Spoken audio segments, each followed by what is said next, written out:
বাড়ল উপদেষ্টা পরিষদের পরিধি, শপথ নিলেন মাহফুজ ফারুকী বশির। আওয়ামী লীগের কর্মসূচি প্রতিহতে দিনভর 0 পয়েন্টে ছাত্র জনতার অবস্থান, আটক 33। পাচার হওয়া অর্থ ফেরাতে সিঙ্গাপুরের সহায়তা চান প্রধান উপদেষ্টা, অভিবাসন ব্যয় কমানোর অনুরোধ। দুর্বল ব্যাংকগুলোকে 6,000 কোটি টাকা সহায়তা দিলেও টাকা পাচ্ছে না গ্রাহক।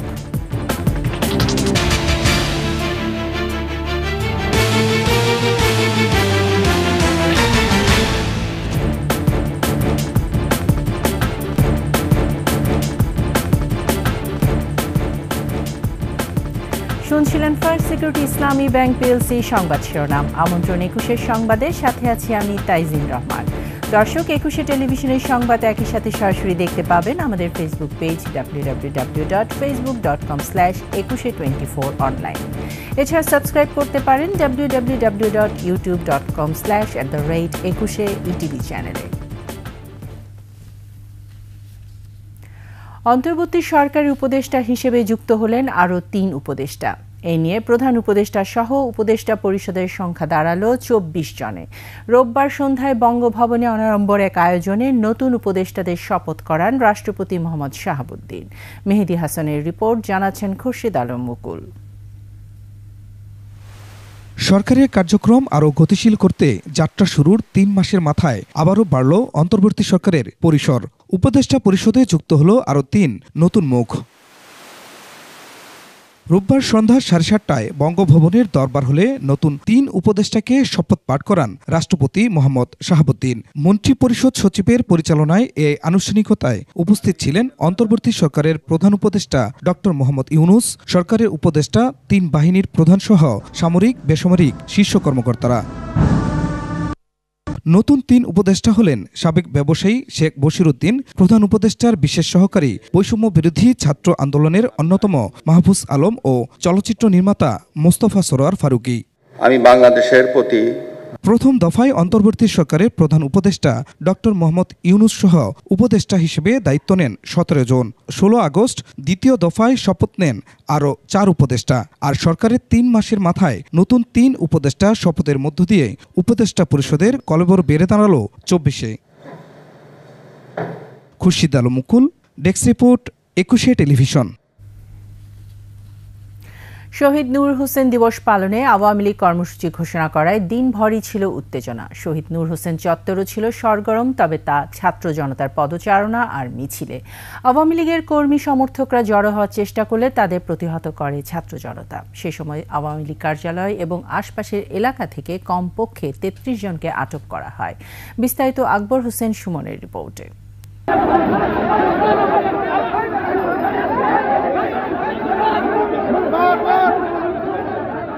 রাজধানীর গুলিস্তানের 0 পয়েন্ট দলীয় কার্যালয়ের সামনে জড়ো হয়ে স্লোগান দেয় আওয়ামী লীগের কর্মী সমর্থকরা। সে সময় তাদের প্রতিহত করে যুবদল কর্মীরা। পরিত্যক্ত কেন্দ্রীয় কার্যালয়ের সামনে থেকেই মহড়া দিতে দেখা যায় বিএনপির অঙ্গ সংগঠনের নেতাকর্মীদের। মহানগরীর এমন উল্টো চিত্রে অনভ্যস্ত নগরবাসী।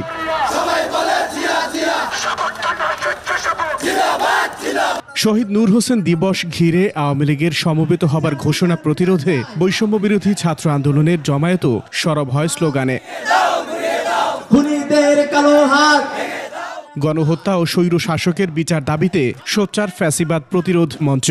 হিংসা, হানাহানি, হুমকি, হুঙ্কার, হত্যা এসব ছোটখাটো হয় দাপট তো ছিলই। 15 বছর পর হযুগের সমাপ্তি ঘটলো। আমাদের শুধু একটা মাত্র ম্যাচ খেলবো, সেটা হচ্ছে শুধু ছাত্রলীগের সাথে, শুধুমাত্র ফ্যাসিস্টদের সাথে, আওয়ামী লীগের সাথে। আমরা শুধু হাসিনার পতনের জন্য রক্ত দেই নাই, আমরা রাষ্ট্রের সংস্কারের জন্য রক্ত দিয়েছি। কোন রূপেই যেন স্বৈরাচার ফিরে না আসে, সজাগ দৃষ্টি রাখার আহ্বান সেদিকেই। অতীতের জমিদারি দখলদারি শাসনে বাংলাদেশ আর ফিরে যাবে না। আমরা সামনে তাকাই, সেজন্য আমরা বলতে চাই মানুষের ভোটের অধিকার আমরা নিশ্চিত করব। গণতন্ত্রের লড়াইয়ে শহীদ নূর হোসেনের আত্মত্যাগের মূল্য এখনো পায়নি বলে আক্ষেপ পরিবারের। শহীদ হোসেন নিয়ে রাজনীতি করাটা এটা আমরা মানতে পারতেছি না। বাক স্বাধীনতা চাইছে যে আমার কথা আমি বলতে পারবো, আমরা বলবো, কিন্তু সেই কথাগুলো তখন বলতে পারতেছে না, কেউ বলতে পারে না। একদল আরেক দলের শোষণ করতেছে। আওয়ামী লীগের মিথ্যা প্রতারণায় ক্ষুব্ধ নূর হোসেনকে শ্রদ্ধা জানাতে আসা ছাত্র জনতা। আকবর হোসেন সুমন, 21 টেলিভিশন, ঢাকা। পাচার হওয়া অর্থ দেশে ফেরাতে সিঙ্গাপুরের সহায়তা চাইলেন প্রধান উপদেষ্টা ডক্টর মোহাম্মদ ইউনূস। রোববার সিঙ্গাপুরের রাষ্ট্রদূত ডেরেক লো সাক্ষাৎ করতে গেলে এই সহায়তা চান প্রধান উপদেষ্টা। বাংলাদেশিদের জন্য সিঙ্গাপুরের অভিবাসন ব্যয়ও কমিয়ে আনার অনুরোধ জানান প্রধান উপদেষ্টা। বলেন, বাংলাদেশ থেকে গেল 1.5 দশকে যেসব দেশে সম্পদ পাচার হয়েছে তার মধ্যে সিঙ্গাপুর অন্যতম।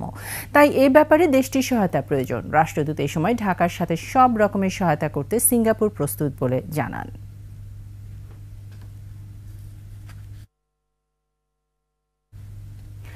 ঋণ জালিয়াতি ও নানা অনিয়মের কারণে দুর্বল হয়ে পড়া ব্যাংকগুলো গত 5 সপ্তাহে প্রায় 6,000 কোটি টাকা তারল্য সহায়তা পেয়েছে। তারপরও গ্রাহকদের চাহিদা মতো টাকা দিতে পারছে না ব্যাংকগুলো। প্রতিদিনই এসব ব্যাংকের বিভিন্ন শাখায় ভিড় করছেন তারা। দুর্বল ব্যাংকগুলোর অনলাইন কার্যক্রম বন্ধ থাকায় টাকা মিলছে না এটিএম বুথেও। এভাবে তারল্য সহায়তা দিয়ে দুর্বল ব্যাংকগুলোকে টিকিয়ে রাখা সম্ভব নয় বলে মনে করছেন বিশ্লেষকরা। বিস্তারিত সঞ্জয় অধিকারীর রিপোর্টে। বিভিন্ন আর্থিক অনিয়ম ও দুর্নীতির কারণে যেসব ব্যাংক দুর্বল হয়ে পড়েছে তাদের সংকট কাটাতে আন্তঃব্যাংক মুদ্রাবাজার থেকে তহবিল সংগ্রহ করে দেওয়ার উদ্যোগ নিয়েছে কেন্দ্রীয় ব্যাংক। গত সেপ্টেম্বরে বাংলাদেশ ব্যাংকের গ্যারান্টি সাপেক্ষে সংকটে থাকা ব্যাংকগুলোকে ভালো 10টি ব্যাংক ঋণ সহায়তা দিতে রাজি হয়। এরই পরিপ্রেক্ষিতে গত 5 সপ্তাহে 6টি দুর্বল ব্যাংক কেন্দ্রীয় ব্যাংকের গ্যারান্টি পেয়েছে প্রায় 6,000 কোটি টাকা।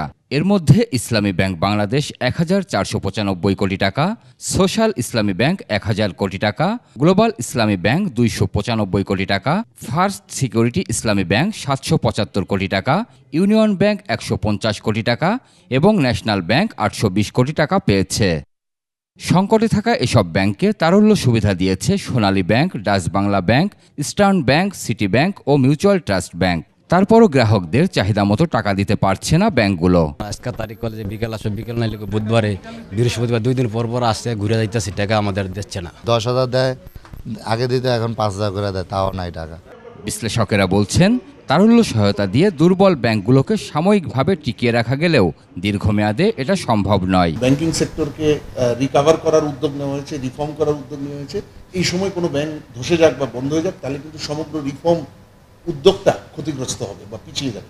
সেই হিসেবে এখন লিকুইডিটি সাপোর্ট দেওয়াটা ভালো কাজ হয়েছে, কিন্তু এটা খুব বেশি দিন দিতে পারবে না, দেওয়া উচিত না। সবল ব্যাংক তারও তো একটা রিস্ক আছে, হ্যাঁ, যে এই ব্যাংক বাংলাদেশ ব্যাংক এখন কথা দিচ্ছে কতটা দিতে পারবে, এবং আর একদিকে হচ্ছে যে ব্যাংক টাকা ছাপাবে না।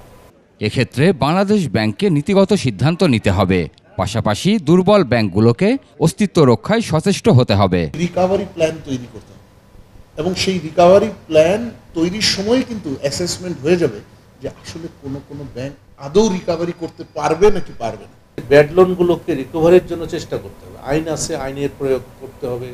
তাদের যেটাকে তারা মর্টগেজ দিয়েছে, সেই মর্টগেজটা থেকে তারা কিছুটা উদ্ধার করতে পারে।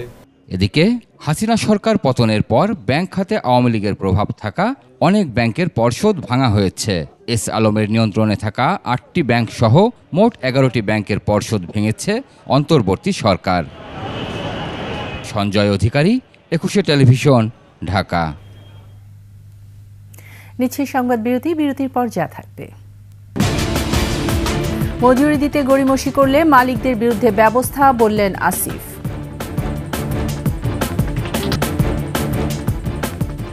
আবারও আমন্ত্রণ 21 সংবাদে। রাজনৈতিক অস্তিত্ব বিলীন হওয়ার এবার ট্রাম্পের বেশে আওয়ামী লীগ ফেরার চেষ্টা করছে বলে মন্তব্য করেছেন বিএনপির স্থায়ী কমিটির সদস্য আমির খসরু মাহমুদ চৌধুরী। তার অন্তর্বর্তী সরকারকে সংস্কারের নামে সময়ক্ষেপণ না করে যৌক্তিক সময় নির্বাচন দেওয়ার দাবি জানিয়েছেন বিএনপি চেয়ারপারসনের উপদেষ্টা কাউন্সিল সদস্য জয়নুল আবদিন ফারুক। নাহিদ সিরাজি নিম্মির প্রতিবেদন। রাজধানীর গুলশানে বিএনপি চেয়ারপারসনের রাজনৈতিক কার্যালয়ে সিঙ্গাপুরের অনাবাসিক হাইকমিশনার ডেরেক লো সহ দেশটির বেশ কয়েকজন কূটনীতিক বৈঠক করেন বিএনপি মহাসচিব মির্জা ফখরুল ইসলাম আলমগীর ও স্থায়ী কমিটির সদস্য আমির খসরু মাহমুদ চৌধুরীর সঙ্গে। বৈঠক শেষে সংবাদ সম্মেলনে কথা বলেন আমির খসরু মাহমুদ চৌধুরী। যাদের আসলে অস্তিত্ব বিলীন হয়ে গেছে তারা তো কোনো একটা অন্য কোনো ভেসে তারা আসতে চাচ্ছে দেশের মধ্যে, এটা হচ্ছে তাদের রাজনৈতিক দৈন্যতা। তারা যে রাজনৈতিকভাবে ধ্বংস হয়ে গেছে এটাই প্রমাণ করে। খালেদা জিয়ার বিদেশে চিকিৎসার বিষয়েও কথা বলেন বিএনপির এই সিনিয়র নেতা। যদি 2 দিনের মধ্যে সমাপ্ত হয় 2 দিন পরে যাবে, যদি 1 সপ্তাহ লাগে 1 সপ্তাহ পরে যাবে, ওই কাজগুলো শেষ করে তো ওনাকে যেতে হবে। এখানে তো একটা প্রসেস আছে, ওনার সাথে আরও লোকজন যাচ্ছে, ডাক্তার যাচ্ছে, তারপর ওখানে হসপিটালগুলোতে ওনার যেখানে যেখানে যাবে এগুলো সব সমাপ্ত করতে হবে তো কাজগুলো। জাতীয় প্রেস ক্লাবে এক সভায় বিএনপি চেয়ারপারসনের উপদেষ্টা কাউন্সিল সদস্য জয়নুল আবদিন ফারুক আবারও যৌক্তিক সময়ে নির্বাচন দেওয়ার দাবি জানান। তত্ত্বাবধায়ক সরকার সংস্কারের নামে দয়া করে আর বিলম্ব করেন। এখন সবার সাথে ঐক্যমত্যে পৌঁছে সব দলের সাথে নির্বাচনের একটা ম্যাপ দেওয়া প্রয়োজন। সংস্কারও চলবে, নির্বাচনের প্রস্তুতিও চলবে। অপর এক আলোচনায় বিএনপির ভাইস চেয়ারম্যান শামসুজ্জামান দুদু বলেন, অন্তর্বর্তী সরকারের মাধ্যমেই নির্বাচিত সরকারের হাতে ক্ষমতা হস্তান্তর করা হবে। জনাব তারেক রহমান বিচক্ষণতার সঙ্গেই বলেছেন, এই সরকারের ব্যর্থ হওয়ার কোনো সুযোগ নাই, কোনো সুযোগ নাই। আমরা এই সরকারকে সহযোগিতা করছি এবং এই সরকারের মধ্য দিয়ে ডক্টর ইউনূস সাহেবের মধ্য দিয়ে একটি বাংলাদেশের নির্বাচিত সরকারের হাতে ক্ষমতা হস্তান্তর আগ পর্যন্ত আমাদেরকে তৈরি থাকতে হবে। নাহিদ সিরাজি নিম্মি, 21 টেলিভিশন, ঢাকা। যেসব কারখানার মালিকরা মজুরি দিতে গড়িমসি করবেন তাদের বিরুদ্ধে ব্যবস্থা নেওয়া হবে বলে জানিয়েছেন শ্রম ও কর্মসংস্থান উপদেষ্টা আসিফ মাহমুদ সজীব ভুঁইয়া। সচিবালয়ে গার্মেন্টস শ্রমিকদের সংকট নিরসন বিষয়ক বৈঠক শেষে তিনি আরও বলেন, মালিকরা বেতনাদি না দিলে তাদের পাসপোর্ট, এনআইডি আটকে রাখা সহ বিদেশে ভ্রমণে নিষেধাজ্ঞা দেওয়া হবে। 2123টি কারখানা সেপ্টেম্বর পর্যন্ত নিম্নতম মজুরি দিয়েছে জানিয়ে উপদেষ্টা বলেন, 17টিতে এখনও প্রক্রিয়াধীন রয়েছে। একটি কারখানায় আন্দোলনের বিষয়ে জানতে চাইলে আসিফ মাহমুদ বলেন, ওই কারখানার মালিক 2 মাস ধরে দেশের বাইরে রয়েছেন, তার সাথে যোগাযোগ করার চেষ্টা চলছে।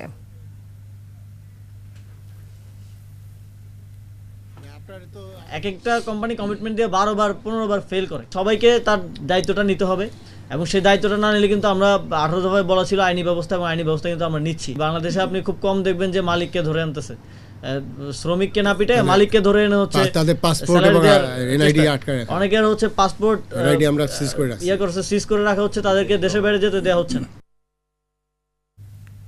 নিচ্ছি সংবাদ বিরতি, যখন ফিরছি তখন থাকবে। শারজার কাল সিরিজে নির্ধারণী ম্যাচ, ব্যাটিং দুর্বলতা ভাবাচ্ছে টাইগারদের। শেষ করছি 21 সংবাদ। যাওয়ার আগে ফার্স্ট সিকিউরিটি ইসলামী ব্যাংক পিএলসি সংবাদ শিরোনামগুলো জানিয়ে দিচ্ছি আরও একবার। বাড়ল উপদেষ্টা পরিষদের পরিধি, শপথ নিলেন মাহফুজ ফারুকী বশির। আওয়ামী লীগের কর্মসূচি প্রতিহতে দিনভর 0 পয়েন্টে ছাত্র জনতার অবস্থান, আটক 33। পাচার হওয়া অর্থ ফেরাতে সিঙ্গাপুরের সহায়তা চান প্রধান উপদেষ্টা, অভিবাসন ব্যয় কমানোর অনুরোধ। দুর্বল ব্যাংকগুলোকে 6,000 কোটি টাকা সহায়তা দিলেও টাকা পাচ্ছে না গ্রাহক।